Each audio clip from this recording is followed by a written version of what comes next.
Pituitary gland, है ना। तो इसकी पोजीशन कहाँ होगी, मस्तिष्क की निचली सतह पर, है ना। ये क्या है, मानव शरीर की सबसे छोटी अंतःस्रावी ग्रंथि, है ना। सबसे छोटी होती है, कुछ किताबों में पीनियल भी दिया रहता है ना।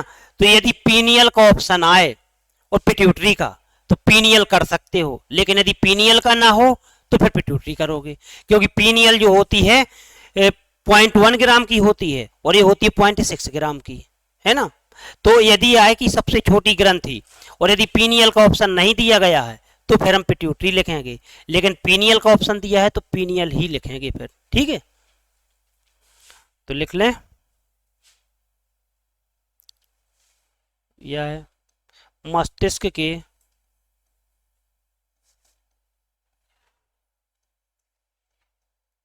निचली सतह, ठीक है, निचली सतह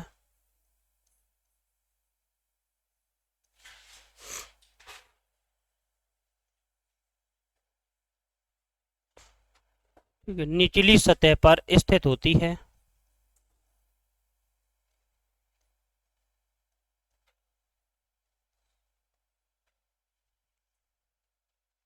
इसे हाइपोफाइसिस, ठीक है, हाइपोफाइसिस,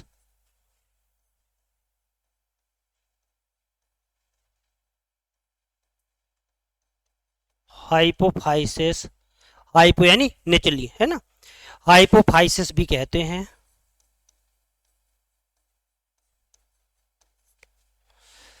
यह मटर के दाने के आकार की ग्रंथि है,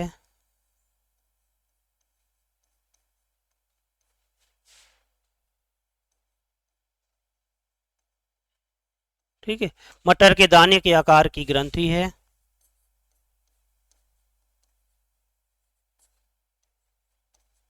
ठीक है, जिसका वजन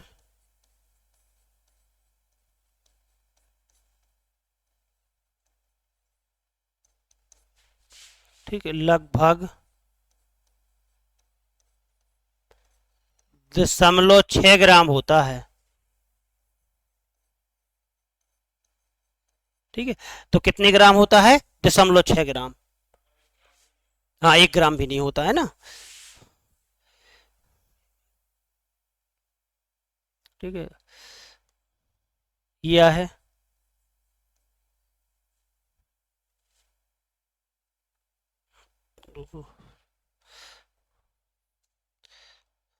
इसे मास्टर ग्रंथि भी कहते हैं,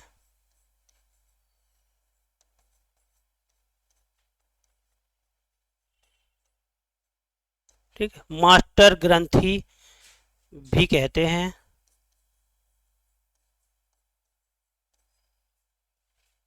क्योंकि यह है, अब क्यों कहते हैं, क्योंकि यह है, ठीक है, शरीर की अन्य अंतःस्रावी ग्रंथियों पर,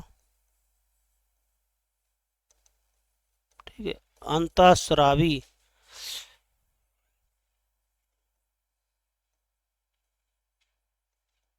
शरीर की अन्य अंतःस्रावी ग्रंथियों पर नियंत्रण रखती है,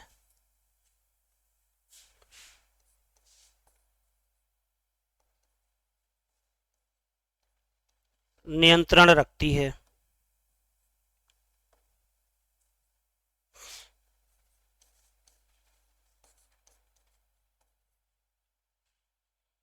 ठीक है, यह है कपाल यानी क्रैनियल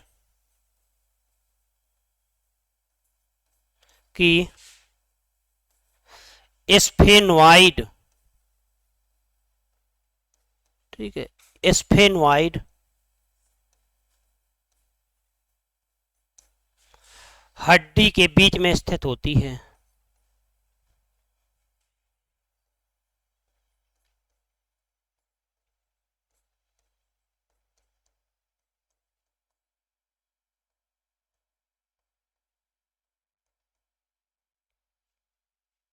ठीक है, तो इतना, हाँ, कपाल, कपाल यानी हम देखते हैं मस्तिष्क, है ना। तो कपाल में कितनी हड्डियां होती हैं? 8 होती हैं, क्रेनियल, है ना। तो पढ़ते हैं ना कौन कौन सी होती हैं, इसको हम अभी पढ़ेंगे डिटेल से अगले लेक्चर में, है ना। तो कपाल, क्रेनियल, ठीक है। तो कपाल की स्फेनोइड हड्डी जो होती है तो उसके बीच में स्थित होती है। तो कभी कभी पूछ लेते हैं कि मस्तिष्क में या कपाल में कौन सी हड्डी के बीच स्थित होती है, तो स्फेनोइड हड्डी। कपाल में टोटल 8 हड्डियां होती हैं, है ना। कौन कौन सी? तो ऑक्सीपिटल, है ना, टेम्पोरल, है ना, और पेराइटल, है ना। तो इस प्रकार से, और स्फेनोइड, एथमोइड, और इस प्रकार से उसको याद करते हैं, ओ टी पी शेप, इतनी हड्डियां होती हैं। तो occipital, temporal, parietal, sphenoid, ethmoid, है ना, और हम देखते हैं तो सेप एप, तो फ्रंटल। तो इस प्रकार से, तो कौन सी हड्डी के बीच में स्थित होती है, तो हम देखते हैं स्फेनोइड, एस से, है ना। इसको हम पढ़ेंगे डिटेल से बाद में जब हम प्रचलन तंत्र को पढ़ेंगे। तो इसका बेसिक हो गया, है ना। मस्तिष्क की निचली सतह पर स्थित होती है और इसे हाइपोफाइसिस कहते हैं। मटर के दाने के आकार की, कभी कभी पूछ सकते हैं कि मटर के दाने के आकार की ग्रंथि कौन सी है, तो यही हो जाएगी, है ना। इसका वजन 0.6 ग्राम होता है। मास्टर ग्रंथि कहते हैं, क्यों कहते हैं? क्योंकि अन्य अंतःस्रावी ग्रंथियों पर नियंत्रण रखती है। कौन सी हड्डी में स्थित होती है, तो कपाल की स्फेनोइड हड्डी में, है ना। इसे सेल टर्स का भी कहते हैं, एक इसका दूसरा नाम है सेल टर्सिका, है ना, सेल टर्स का भी कहते हैं,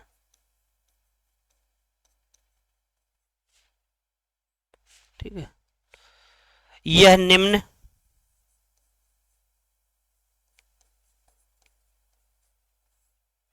तीन पालियों,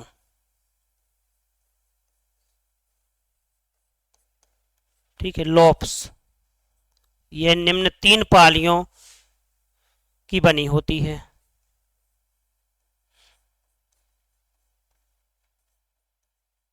ठीक है। तो कितने पाली की बनी होती है? 3, है ना। तो अलग अलग पालियों से जो हार्मोन सिक्रिएट होते हैं तो उनको हम पढ़ेंगे, इसमें पूछ लेते हैं। तो अग्रपाली यानी फोर ग्लैंड, मिड ग्लैंड और हाइंड ग्लैंड, है ना। अग्रपाली, मध्यपाली और पश्चपाली। तो इसमें पहली हेडिंग डालने, जैसे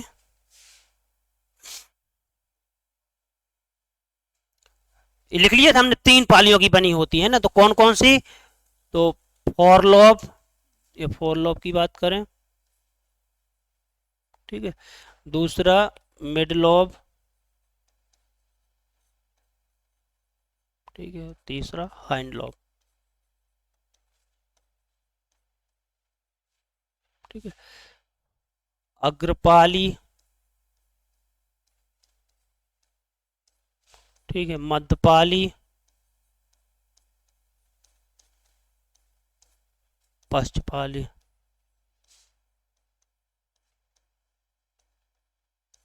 ठीक है। अग्रपाली, मध्यपाली और पश्चपाली। तो कितने पालियां बटी होती है? 3, ठीक है। अग्रपाली, मध्यपाली और पश्चपाली। अब यहां से आपके क्वेश्चन बनेंगे कि अग्रपाली से कौन कौन से हार्मोन सिक्रेट होते हैं, उनका कार्य क्या है, मध्यपाली से कौन कौन से या कितने प्रकार के, और पश्चपाली से, है ना। तो अग्रपाली से यदि पूछते हैं कि कितने प्रकार के हार्मोन स्रावित होते हैं, तो 7 प्रकार के पढ़ते हैं, है ना। तो पहली हेडिंग डाल लीजिए, अग्रपाली से स्रावित हार्मोन, ठीक है। अग्रपाली से स्रावित हार्मोन,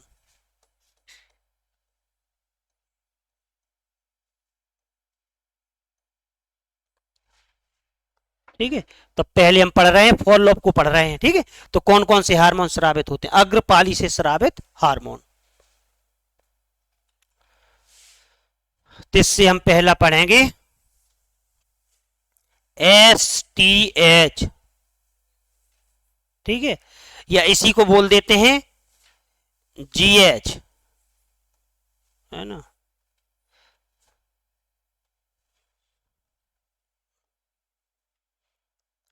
STH, या इसको क्या बोलेंगे? सोमेटोट्रोपिक हार्मोन, ठीक है, सोमेटोट्रोपिक हार्मोन, ठीक है, सोमेटोट्रोपिक हार्मोन।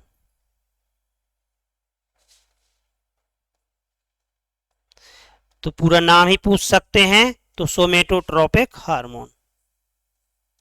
ठीक है, एस मीन्स सोमेटो, टी से ट्रोपिक और एस से हार्मोन, या जीएच लिखा है तो इसी को बोल देते हैं ग्रोथ हार्मोन।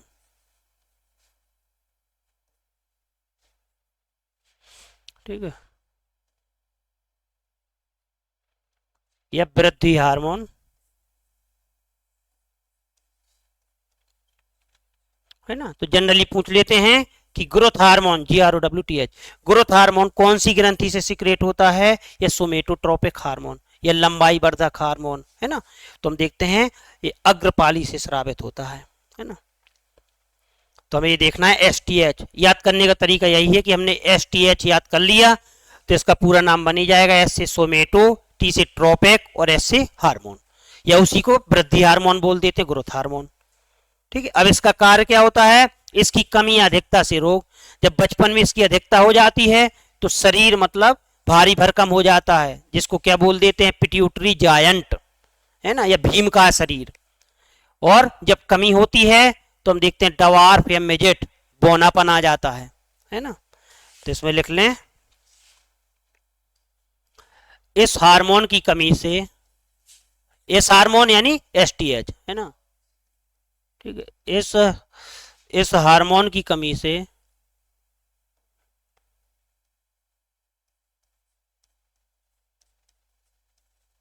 ठीक है, इस हार्मोन, पहले अधिकता लिख लें। ठीक है, इस हार्मोन की अधिकता से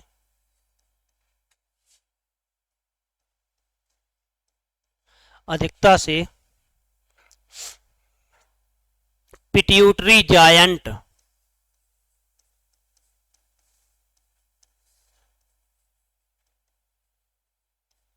ठीक है, पिट्यूटरी जायंट, या ऐसा लिख सकते हैं, पिट्यूटरी जायंट रोग हो जाता है।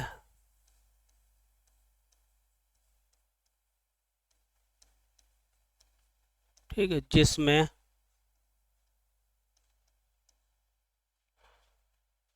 रोगी का शरीर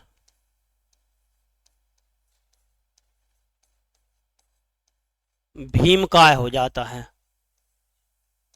भीमकाय यानी भारी भरकम।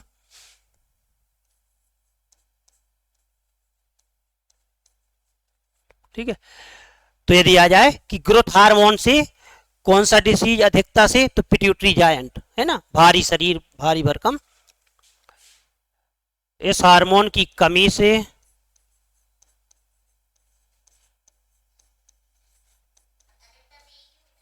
हाँ, अधिकता से ही पढ़ेंगे, है ना। इसकी कमी से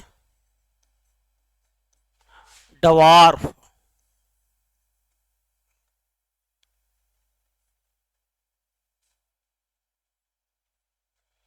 या मिजेट,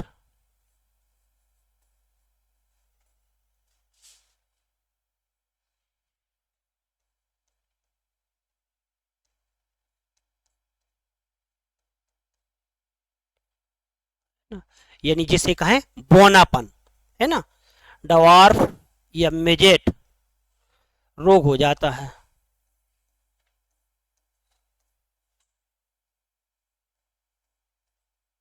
ना। आजकल देखते नहीं कि बच्चों को शुरू में ही, है ना, जो कुछ फैमिली हो जो होती है तो बोल देती है कि पिट्यूटरी, ये ग्रोथ हार्मोन के इंजेक्शन, जैसे कह नहीं देते कि लंबाई जिसकी कम हो रही है, तो हम देखते हैं लंबाई बढ़ाने के लिए क्या करते हैं, STH के इंजेक्शन ही लगवाए जाते हैं उसको, है ना। तो हम देखते हैं उसे क्या बोलते हैं, ग्रोथ हार्मोन। ठीक है, तो इसमें क्या होता है, जो शरीर होता है सामान्य से छोटा रह जाता है, जैसे 4 फीट की बात करें, है ना, तो उसको बोल देते हैं डवार्फ या मिजेट। ठीक है, तो अधिकता से पिट्यूटरी जायंट और कमी से डवार्फ या मिजेट। तो कभी कभी पूछ सकते हैं कि मिजेट किस ग्रंथि से संबंधित विकार है, या पिट्यूटरी जायंट किस ग्रंथि से संबंधित विकार है ना। तो पिट्यूटरी से, और कौन से हार्मोन की कमी अधिकता से, तो STH या उसी को ग्रोथ हार्मोन बोल देते हैं। ठीक है, अब इसमें हमने एक हार्मोन को पढ़ लिया, अब दूसरा हम पढ़ते हैं, जो दूसरा हार्मोन है, तो दूसरा हम पढ़ते हैं GTH।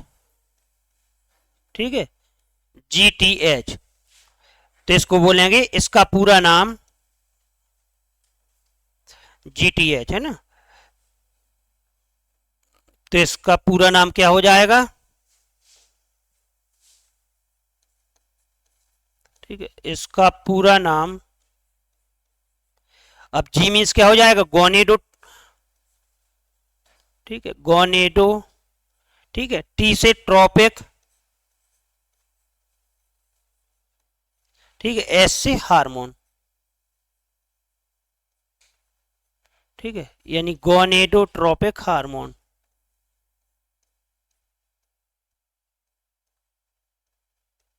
और ध्यान देना है, ट्रोपिक लिखना है ना कि ट्रोपिक, ट्रोपिक हार्मोन।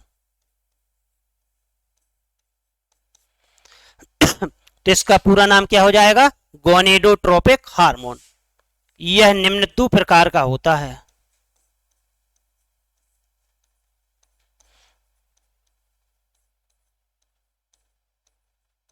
अब ये भी आगे चल के दो प्रकार का होता है। तो इसके अंतर्गत पहला हम पढ़ेंगे, इसके अंतर्गत पहला पढ़ेंगे एफएसएच, ठीक है, एफएसएच। इसका पूरा नाम, तो एफ से फॉलिकल, एस से स्टिमुलेटिंग और एस से हार्मोन, ठीक है, फॉलिकल, ठीक है, स्टिमुलेटिंग या उत्तेजक बोल सकते हैं, ठीक है, स्टिमुलेटिंग हार्मोन,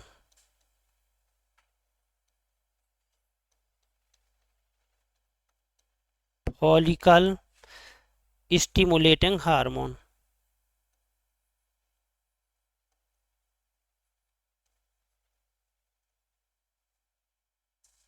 ठीक है, एफ से फॉलिकल, एस से स्टिमुलेटिंग और एस से हार्मोन, तो एफएसएच,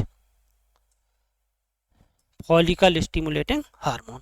अब देखिए इसका कार्य क्या होता है, तो फीमेल की बात करें तो ओवम, है ना, और हम देखते हैं मेल की बात करें तो स्पर्म को रिलीज करने के लिए प्रेरित करता है। तो लिख सकते हैं, ठीक है, एफएसएच। तो पहले तो ये लिखेंगे एफएसएच किसके अंतर्गत पढ़ रहे हैं, तो जीटीएच के अंतर्गत। एफएसएच का पूरा नाम, तो फॉलिकल स्टिमुलेटिंग हार्मोन, ठीक है, तो इसमें लिख लें, यह हार्मोन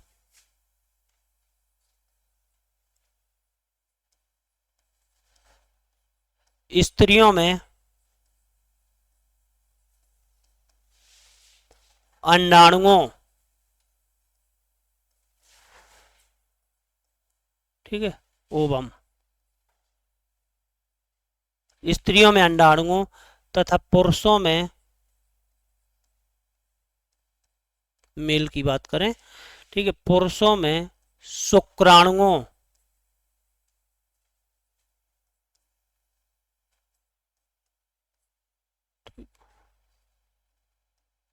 शुक्राणुओं के निर्माण को प्रेरित करता है।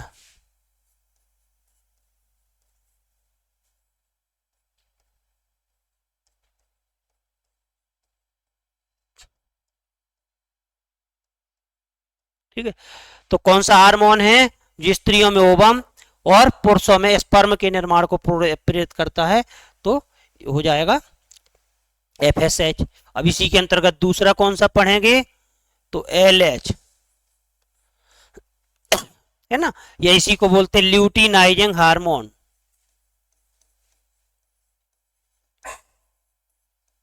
ठीक है, ल्यूटिनाइजिंग हार्मोन पूछा जाता है परीक्षाओं में, ल्यूटिनाइजिंग हार्मोन,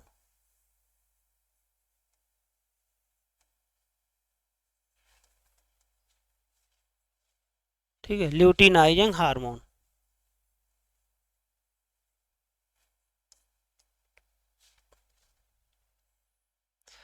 अब ये क्या करता है कि मेल और फीमेल में द्वितीयक लक्षणों, है ना, यानी हम देखते हैं द्वितीयक लैंगिक लक्षणों के विकास में या सेक्सुअल मैच्योरिटी के विकास में सहायक होता है, लैंगिक परिपक्वता, है ना।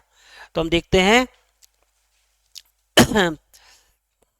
यह हार्मोन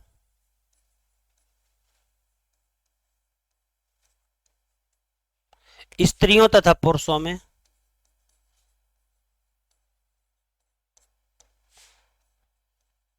तथा पुरुषों में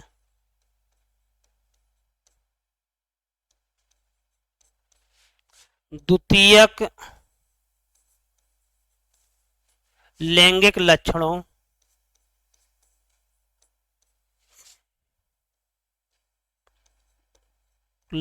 के विकास में, सेक्सुअल कैरेक्टर की बात करें, विकास में सहायक होता है।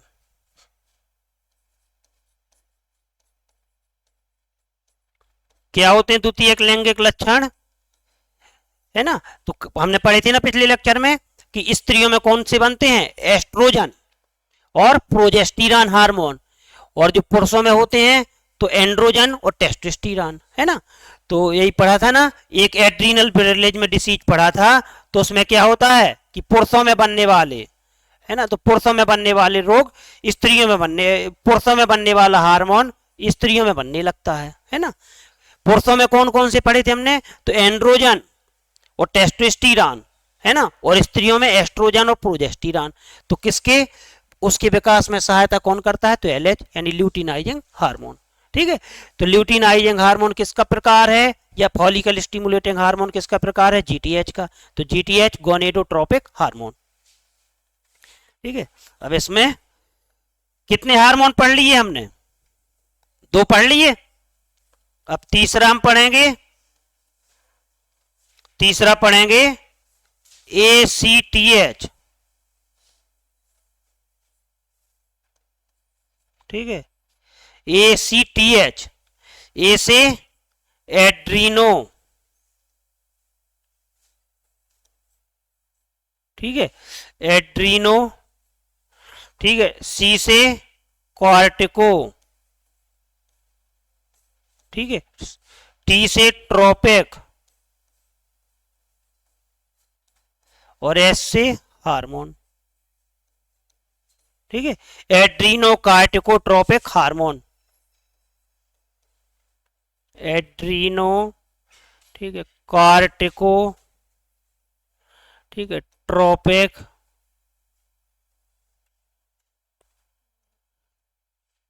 हार्मोन। ठीक है, तो इसका पूरा नाम हो जाएगा एड्रीनो कार्टिकोट्रोपिक हार्मोन। ठीक है, तो इसमें लिख लें यह हार्मोन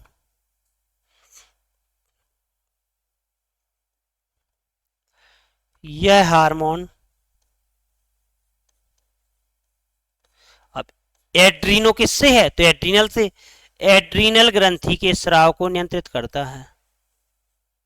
ठीक है, एड्रीनल ग्रंथि के स्राव को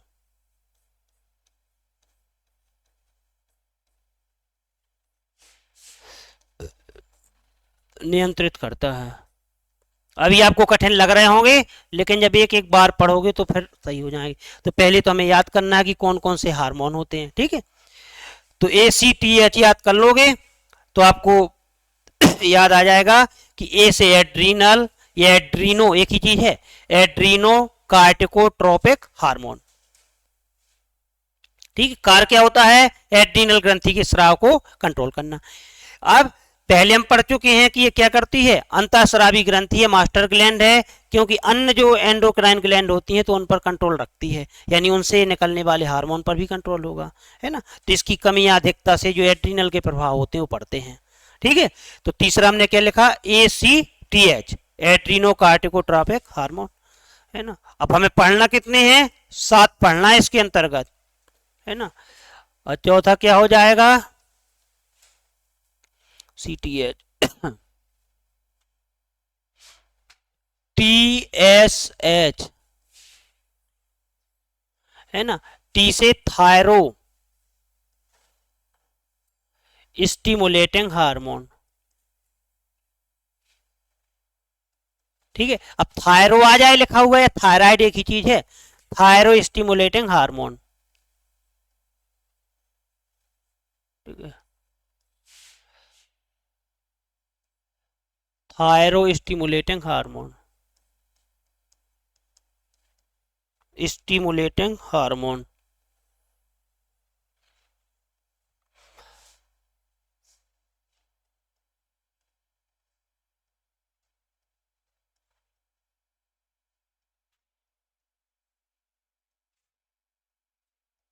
ठीक है, TSH थायरो स्टिमुलेटिंग हार्मोन। अब इसका कार्य क्या होगा, तो थायरो कहां से बना हुआ है, थायराइड से। तो इसमें लिख लें, यह हार्मोन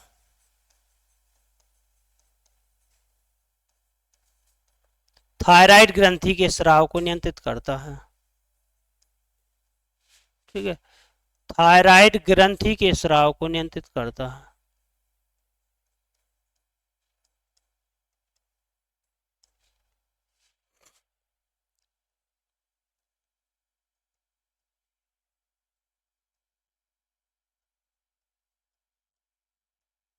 ठीक है, थायराइड ग्रंथि के स्राव को नियंत्रित करता है।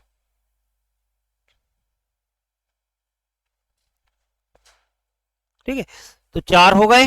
अब 5वां हम पढ़ेंगे इसमें,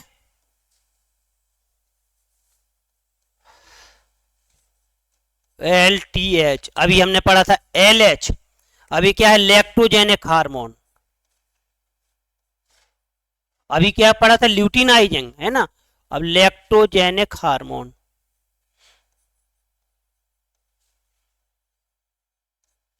ठीक है, लैक्टोजेनिक हार्मोन।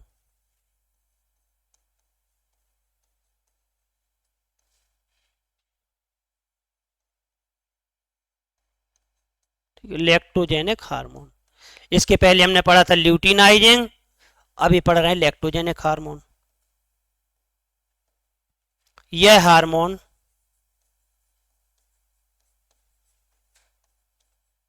ठीक है, गर्भवती महिलाओं में, जो प्रेगनेंसी पीरियड में होती हैं, ठीक है, गर्भवती महिलाओं में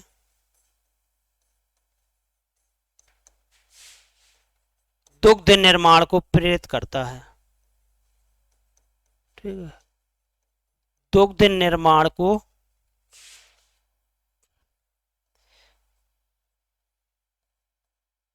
प्रेरित करता है।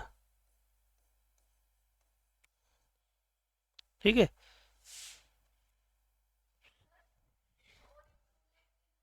बिल्कुल है।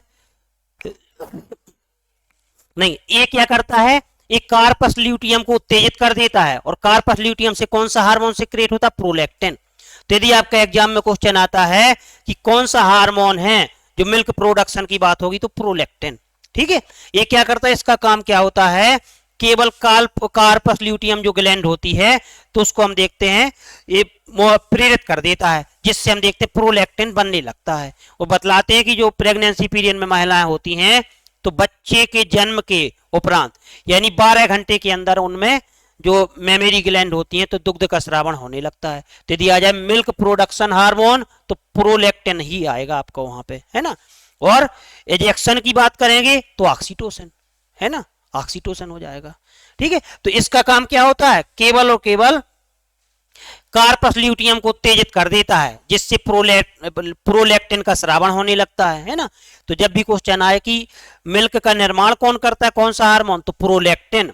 और उसका एजेक्शन की बात करेंगे, स्रावण की बात करेंगे, तो फिर ऑक्सीटोसिन, है ना, उसको हम पढ़ेंगे पश्च पीयूष ग्रंथि में। ठीक है, तो LTH हो गया, 5 हमने पढ़ लिए। अब 6वां देखें, 7 पढ़ना है इसमें, MSH। ठीक है, मेलेनोसाइट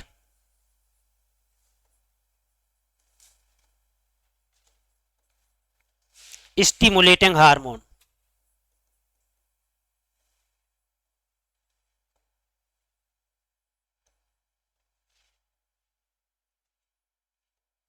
ठीक है, मेलेनोसाइट स्टिमुलेटिंग या उत्तेजक। ठीक है, हिंदी में स्टिमुलेटिंग ना लिख के उत्तेजक भी आ सकता है लिखा। ठीक है, स्टिमुलेटिंग हार्मोन,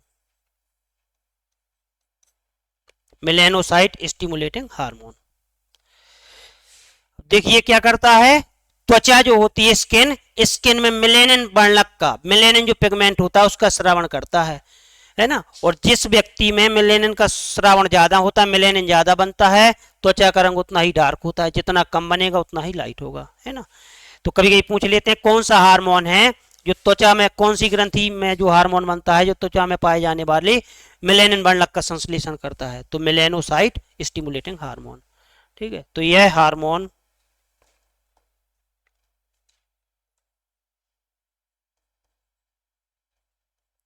त्वचा में पाए जाने वाले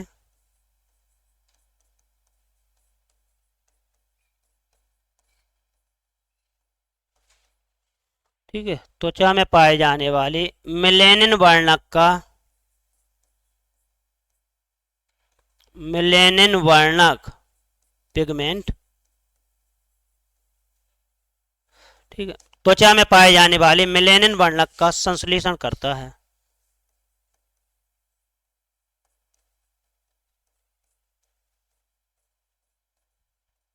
संश्लेषण करता है। त्वचा में कौन सा वर्णक पाया जाता है पिगमेंट, तो मेलेनिन। ये किस वर्णक के कारण त्वचा का रंग होता है, तो मेलेनिन। ठीक है, तो हमने कितने पढ़ लिए, 6, लिखे कितने हैं, 7, है ना, तो 7 लिखना है, तो अगला और लिखें। तो पहले तो यही याद कर ले इसी प्रकार से, है ना, अब लिख लें 7वां, 7वां हो जाएगा DH। ठीक है, ये इसको बोलते हैं डायबेटोजेनिक हार्मोन। ठीक है, डायबेटोजेनिक हार्मोन।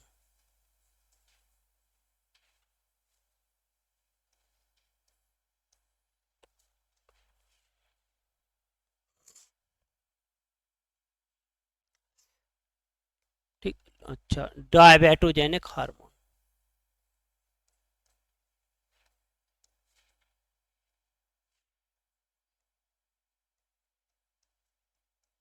ठीक है, यह हार्मोन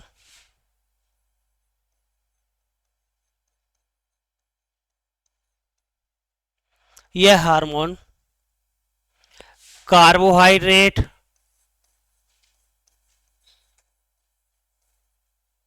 कार्बोहाइड्रेट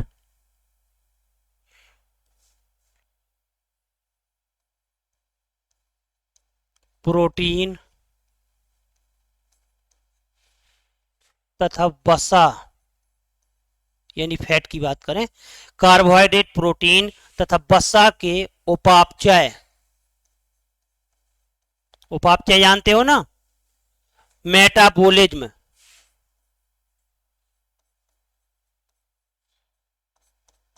है ना, हमारे शरीर में हमारी बॉडी की बात करें तो जितनी भी केमिकल रिएक्शन होती है, मेटाबॉलिज्म को नियंत्रित करता है।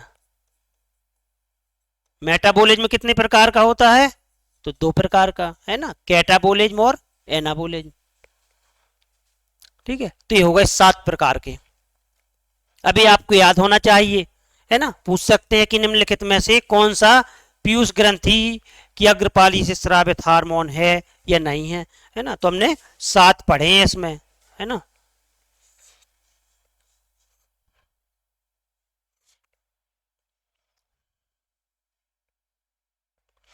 ये पढ़ा था कितने लोब की बनी होती है pituitary gland, 3, four lobe, mid lobe और हाइंड लोब, अग्रपाली, मध्यपाली और पश्चपाली। अब अग्रपाली से स्रावित हार्मोन पहला हमने STH, इसी को ग्रोथ हार्मोन बोलते हैं, है ना। अब इसके बाद में हमने देखा, इसके बाद में हमने दूसरा क्या देखा था, GTH यानी गोनेडोट्रोपिक हार्मोन, है ना। इसके बाद में हमने एक अल्टरनेट, ये तीसरा हमने ACTH, है ना, एडिनोकार्टिकोट्रोपिक हार्मोन, फिर TSH, फिर LTH, फिर MSH, है ना, और फिर DH, यानी ये 7 प्रकार के हार्मोन हमने पढ़े, है ना, तो इनको याद करना है। अग्रपाली से कितने हो जाएंगे, 7। अब हेडिंग डाल लें मध्यपाली से स्रावित होने वाले हार्मोन, है ना, अभी हमने अग्रपाली को कंप्लीट किया, है ना, अब अगला मध्यपाली से स्रावित हार्मोन।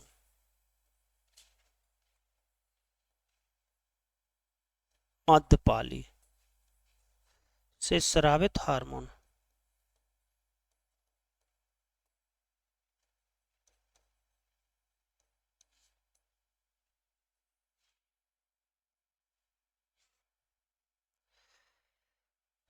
तो पूछ सकते हैं इससे कितने प्रकार के हार्मोन स्रावित होते हैं। ठीक है, तो इसमें लिख लें पिट्यूटरी ग्लैंड की, पिट्यूटरी ग्रंथि की मध्यपाली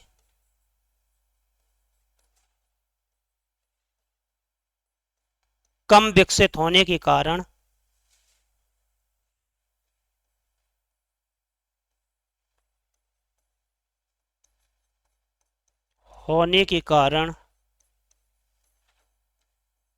इससे कोई भी हार्मोन स्रावित नहीं होता है। ठीक है, कोई भी हार्मोन स्रावित नहीं होता है।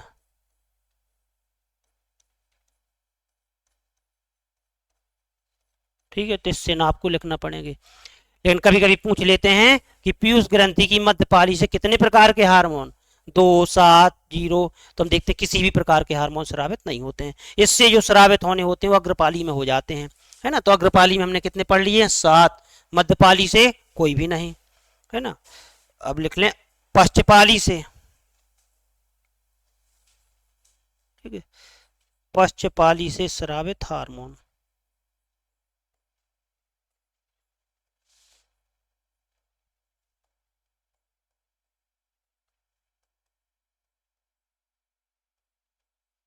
ठीक है, पश्चपाली से स्रावित हार्मोन, तो इससे 2 प्रकार के हार्मोन स्रावित होते हैं, है ना। पश्चपाली से स्रावित हार्मोन मनुष्य में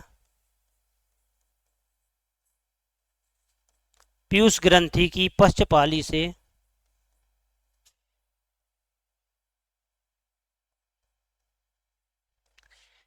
पश्चपाली से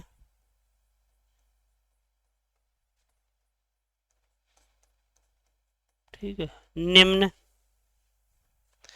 2 प्रकार के हार्मोन स्रावित होते हैं।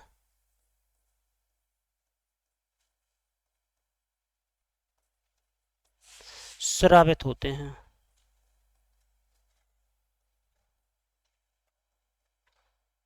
ठीक है, पीयूष ग्रंथि की पश्चपाली से निम्न 2 प्रकार के हार्मोन स्रावित होते हैं। ठीक है, तो पश्चपाली से कितने हो जाएंगे, 2। ये भी पूछे जाते हैं, तो एक होता है वैसोप्रेसन और एक होता है ऑक्सीटोसिन। अग्रपाली से 7, मध्यपाली से कोई भी नहीं और पश्चपाली से 2। ठीक है, तो अब इसमें कौन कौन सा पढ़ेंगे, तो पहला पढ़ेंगे वैसोप्रेसन।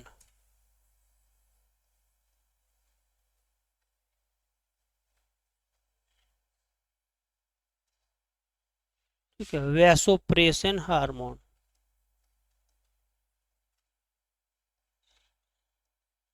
हार्मोन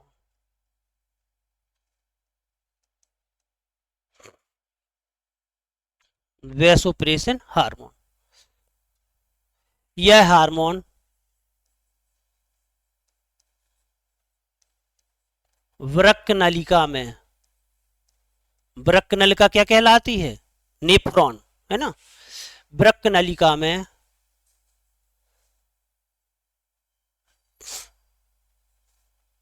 यदि आ जाए कि किडनी की, है ना, फंक्शनल और स्ट्रक्चरल यूनिट क्या हो जाएगी, तो हम देखते हैं क्या हो जाएगी, नेफ्रॉन, है ना। ये सबसे छोटी इकाई क्या हो जाएगी, तो नेफ्रॉन। यह हार्मोन वृक्क नलिका में जल अवशोषण को कम करके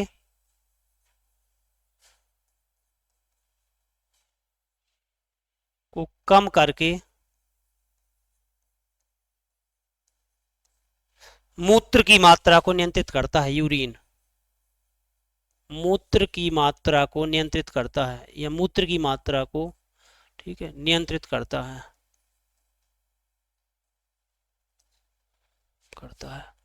मनुष्य में एक दिन में कितने लीटर मूत्र बनता है, कितना बनता है मूत्र, तो 1.5 लीटर लगभग, है ना। एक दिन में कितना, यानी 24 घंटे में कितना मूत्र बनता है, तो 1.5 लीटर, या प्रति मिनट तो 125 मिली, है ना। तो इस प्रकार से 1.5 लीटर वृक्क बनता है। अब ये इसका कार्य क्या होता है, वृक्क नलिका यानी नेफ्रॉन जो होती है तो जल के अवशोषण को कम करेगा। पक्का है कि जब हम पानी कम पिएंगे तो यूरिन भी कम बनेगा, है ना। तो मूत्र की मात्रा को, लेकिन जो उत्तेजन यूरिन को बनाने वाले जो होते हैं वो क्या है, जैसे हम चाय चाय पीते हैं, कॉफी पीते हैं, या बियर वाइन विस्की, तो ये जब जो कोई लेता है तो ज्यादा से ज्यादा मूत्र बनता है। बताते एक बॉटल यदि वाइन पियोगे तो 2 बॉटल आप मुंह तो यूरिन निकलेगा, है ना। तो ये मूत्र को प्रेरित करने वाले बनाने वाले यूरिन को होते हैं, ठीक है।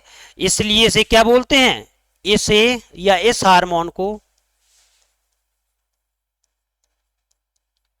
ठीक है, एडीएच के नाम से भी जाना जाता है।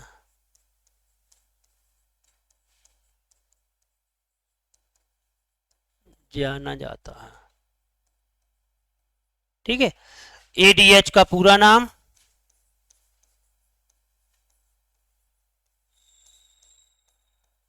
एंटी डायूरेटिक हार्मोन, ठीक है, एंटी डायूरेटिक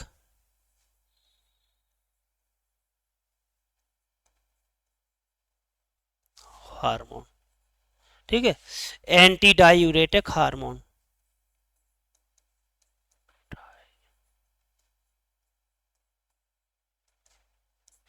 यूरेटिक हार्मोन,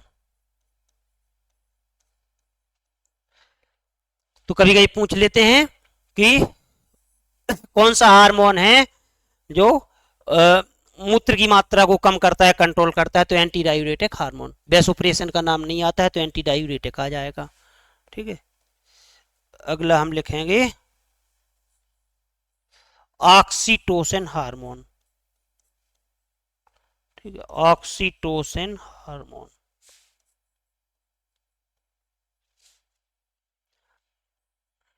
इसको बोलते हैं मिल्क एजेक्शन हार्मोन, है ना। और मिल्क प्रोडक्शन की बात होगी तो फिर प्रोलैक्टिन, ऑक्सीटोसिन हार्मोन।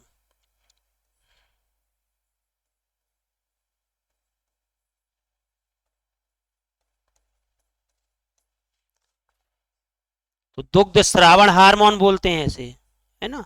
आपने देखा होगा जो दुधारू पशु वगैरह होते हैं, है ना, तो उनसे जब बछड़ा वगैरह मर जाता है तो हार्मोन के इंजेक्शन लगवाए जाते हैं दूध को उतारने के लिए। तो कौन से हार्मोन के इंजेक्शन लगाए जाते हैं, ऑक्सीटोसिन, है ना।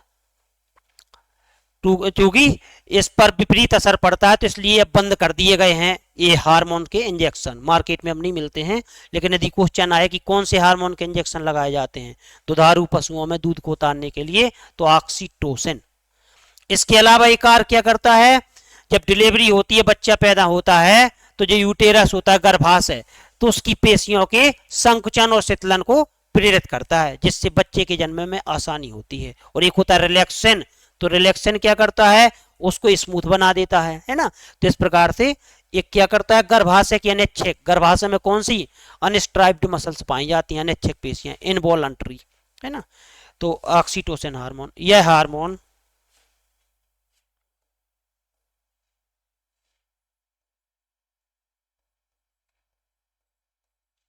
दुग्ध श्रावण को प्रेरित करता है,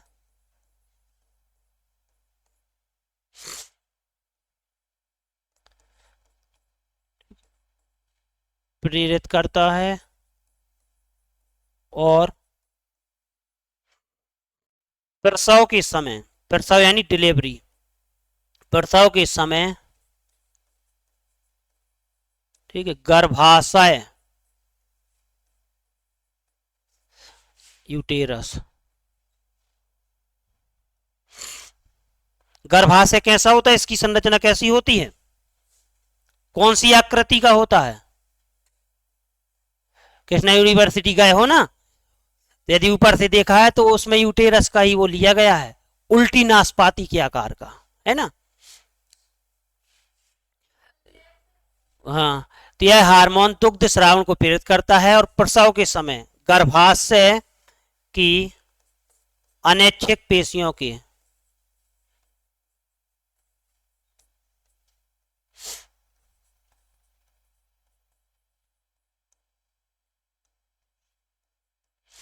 संकुचन तथा शीतलन को प्रेरित करता है,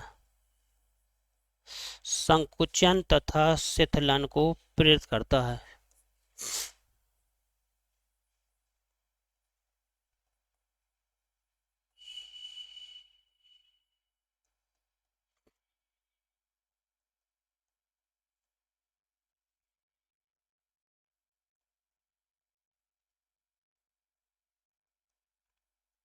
ठीक है, तो ये हमारी हो गई पिट्यूटरी ग्लैंड कंप्लीट।